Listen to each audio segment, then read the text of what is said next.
Our gospel lesson this morning is from the Gospel according to Matthew. Matthew chapter 16 and verses 13 through 20. Listen to what the Spirit might be speaking into the circumstances of your life this day in this reading from Matthew. Now when Jesus came into the district of Caesarea Philippi, he asked his disciples, "Who do people say that the Son of Man is?"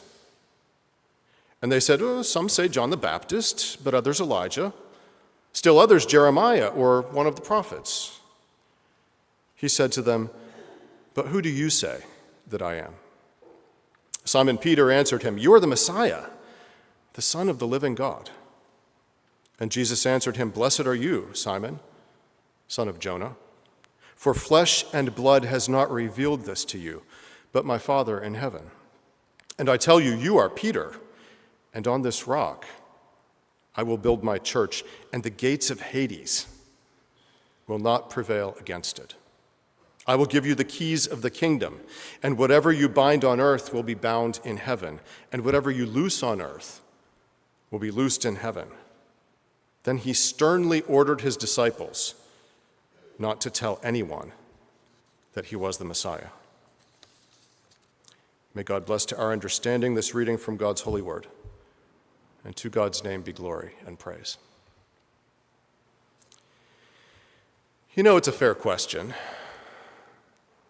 It's a question that all of us have asked at some point in our lives, in some form or another. Who am I? Who do people say that I am? What do people think about me? We ask it of ourselves, we ask it of other people. In a silent moment of reflection, we might even ask God, who am I? What's my purpose? What am I doing here? We ask it when a child goes away to college. We ask it if our career comes to an end or hits a plateau. We ask it when a relationship upon which we've built much of our identity falters or ends, perhaps at a graveside. Of course, who am I and what do people think of me are not exactly the same question. But we have all sought our identities in the opinions of others, I think. Simon Peter himself, he must have been asking these who am I questions when he quit his job to follow Jesus in the first place. Who does that? That question must have been haunting him already when Jesus turned up on the beach of his life. And here Jesus helps to clarify Simon's ever unfolding identity by christening him with a new nickname, Peter, the Rock. Sturdy, solid, reliable, loyal Peter. Of course, we all know how that story goes. The rock will falter before the end of the story, before riding off into the glorious sunset. But Peter's self-understanding is an ever-evolving thing. His identity isn't really changing, but it's unfolding. New aspects of it are being seen, just as his views of Jesus are unfolding and need to unfold, and just as his views of God are unfolding, expanding. Jesus says, "Who do you say that I am?" And frankly, we don't know entirely who Jesus is. We don't know everything there is to know about God, just as we don't fully know ourselves, and just as we don't fully know our loved ones. For our faith and even our self-understanding unfolds over the course of the years. Our truest identities are yet to be revealed. And you so set in your ways, you surrounded by the ever-circling years of your life, you with your long-standing ideas about you, about yourself, about who you are and what you do. You with your handful of firm beliefs. Who are you? Who do people say that you are? And do you believe them? Are they right? Now, I am going to confide to you a thing of some shame, and I do not do this lightly. I watched the Barbie movie. and I thought it was excellent. I thought it was really good. I thought it was worthy of our Lenten movie discussion group called Lentflix.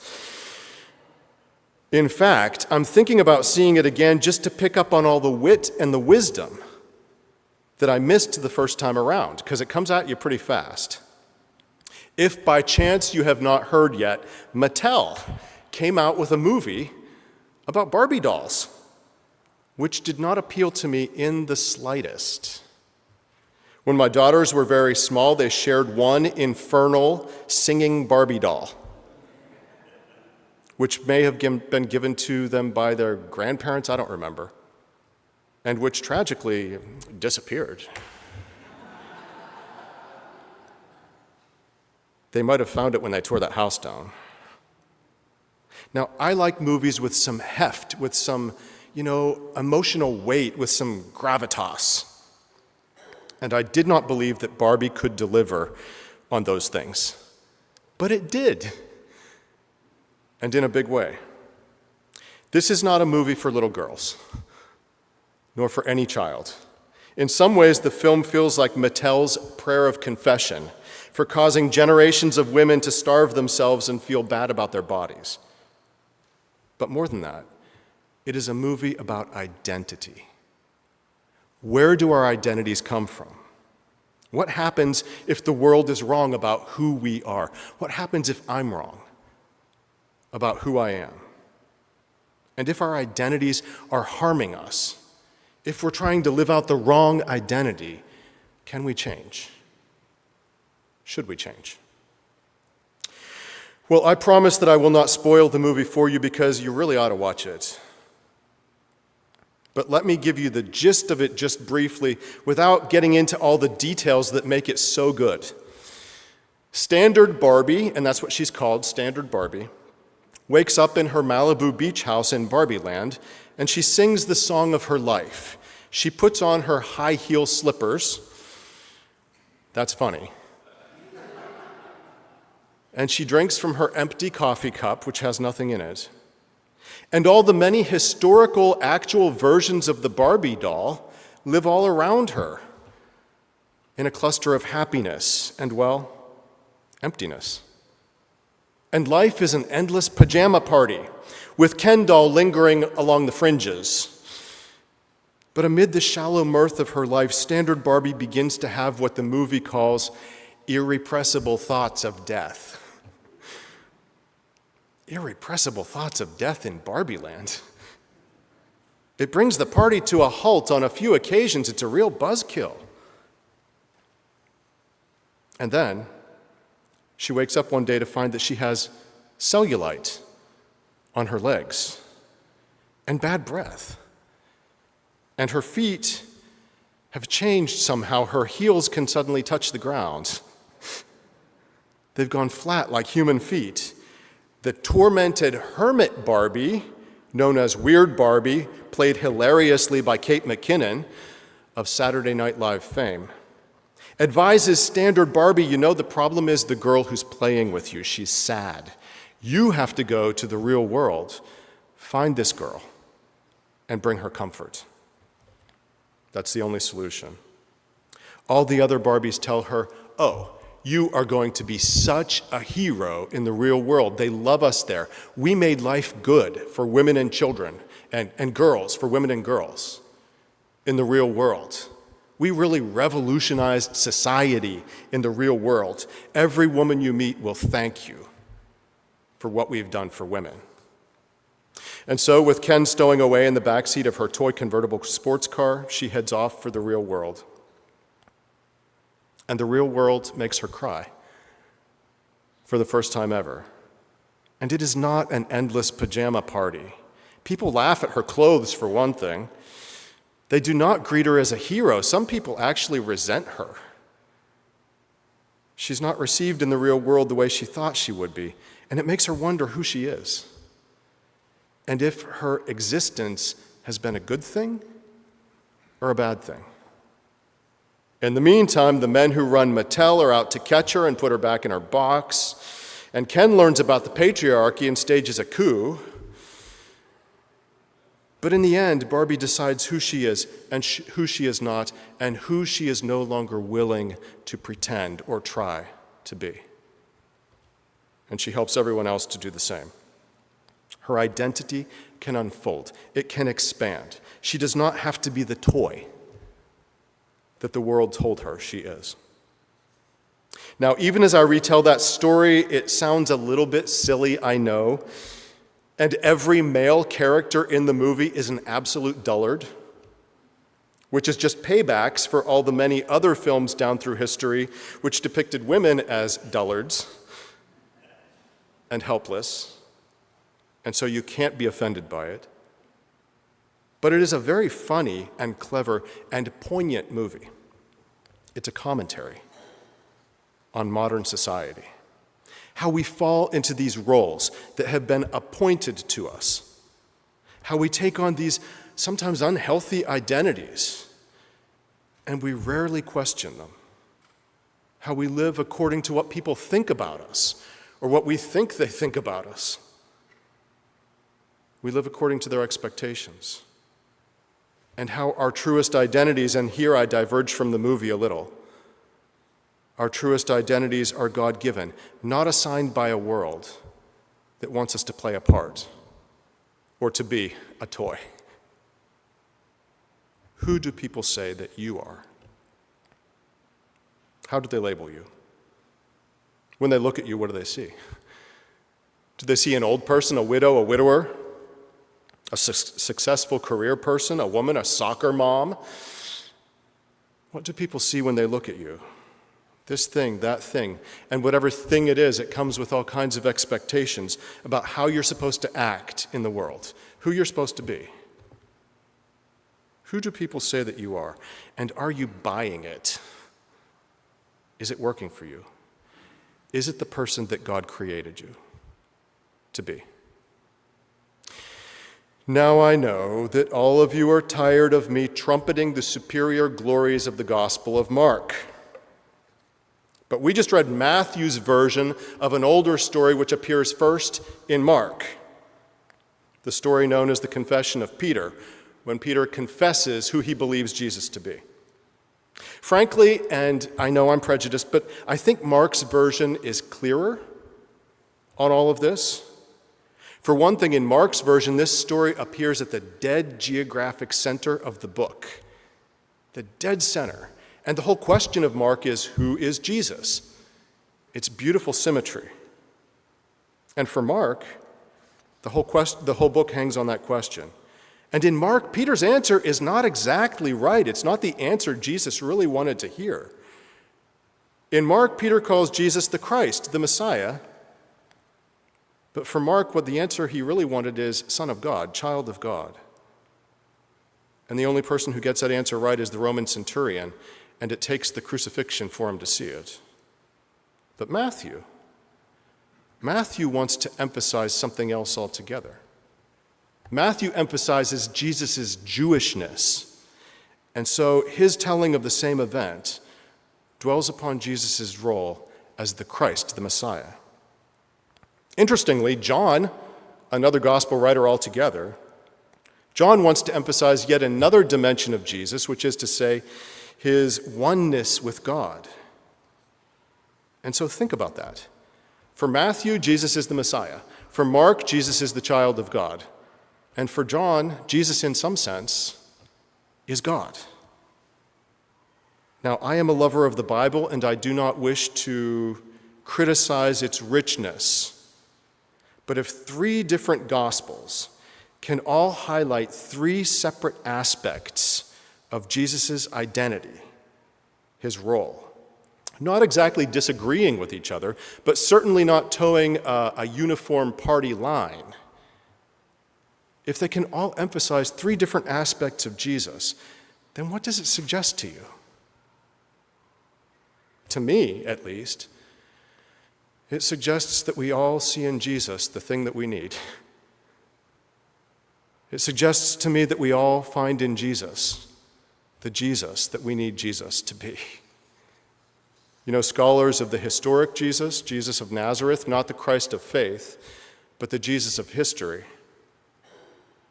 They're famous for coming up with a Jesus who looks a lot like themselves. Some will say, Jesus was a wisdom teacher. Others will say, no, Jesus was a political zealot. His concern was the Romans. Or yet others will say, no, he was a failed prophet. He thought he was ushering in the end of the world, and it didn't happen. When I was growing up, for me, Jesus had one sole function, and that was to keep me from going to hell. That was the only thing I ever heard about Jesus. He was a ticket to better real estate in the afterlife. He died for my sins. But is that all there is to Jesus? Just that? His life is a parable for our living. His suffering gives meaning to ours.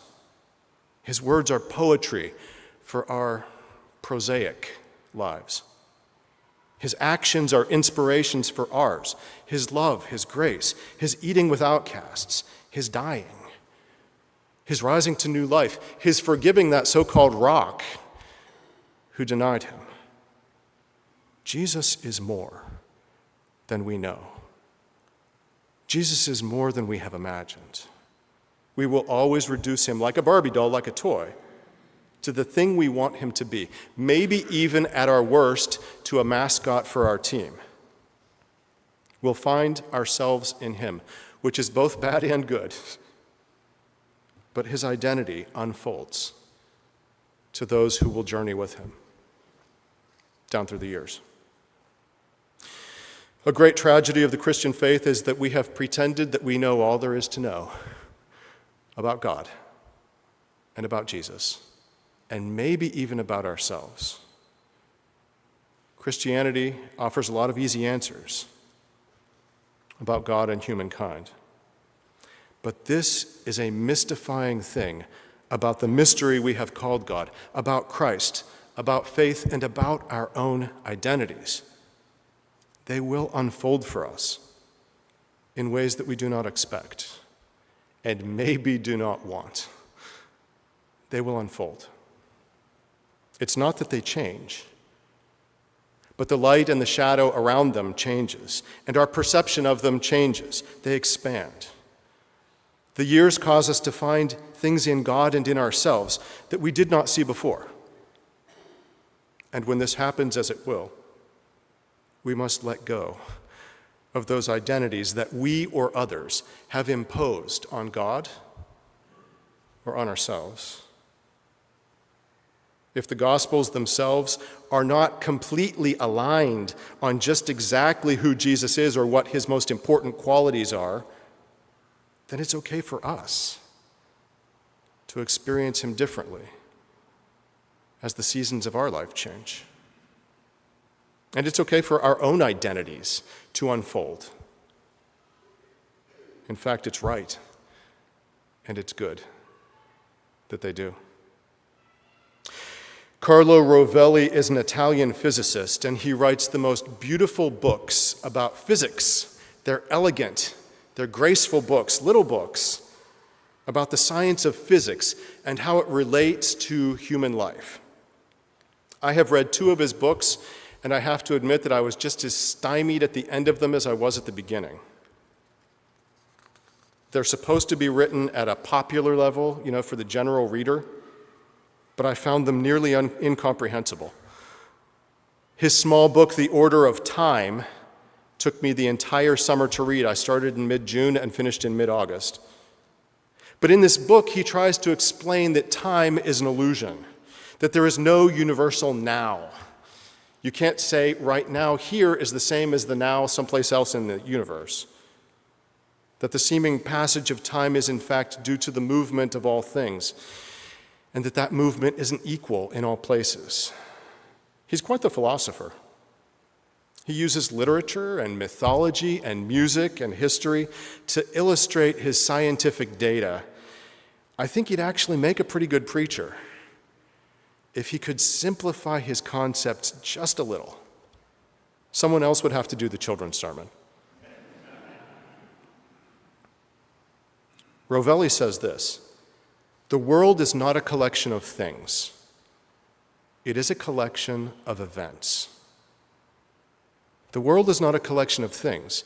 It is a collection of events. Even a stone, he says, will not always be a stone. Even a stone will dissolve into dust someday. Each of us is an event. All things unfold into other things, but their substance somehow remains. Who do people say that I am? Who do you say that I am? When you answer that question about Jesus, you are saying something about yourself and about who you need Jesus to be for you. Also about who you understand yourself to be. And who is that? Who do you understand yourself to be? Who do people say that you are? What do you say? Who do you say that you are? Are you living out of some assigned identity that you never really chose or questioned? Many of us do, at least for a season. I'm a man. I provide for my family. I don't cry when people are looking. I'm strong. I'm independent. I'm successful. Who told you it had to be that way? Why? Do you believe them? I'm a woman. I'm a nurturer, a feeler, a comfort to man, woman, and child. I put my own needs last. I eat the burnt toast. I must be beautiful and tender and a good cook. Who told you so? Why? Is that God's desire for you? All of our identities come with a set of expectations. I'm from Mount Lebanon. I have neighbors to impress. I have to have a nice lawn. I'm clergy. I have a reputation to uphold. I have to put on a face. It goes on and on. We let others tell us who we are and how little we question the identities that they prescribe for us. How little we question their judgments. But we have these sacred identities given to us by Christ, and they are forever unfolding. Just like Simon, also known as Peter, we all have another name which maybe we haven't heard yet. The book of Revelation, which I love, puts it beautifully. It says, each of us will receive a white stone on which is written a name that nobody knows except the one who receives it. We do not fully know ourselves because we're always unfolding, always growing. We do not fully know God or Jesus. We must allow them to be more than we imagined. We do not fully know the ones we love, and this is hard to swallow. And we must never saddle them with identities and expectations that we desire for them. They're not ours, as much as we want them to be. This is hard. Equally hard is the truth that we too will unfold, and we too will expand, as will our faith. But it is a joy. It is a joy to be unfolding, to be expanding. Let us embrace the unfolding. Who do you say that I am? Who you are is yet to be revealed.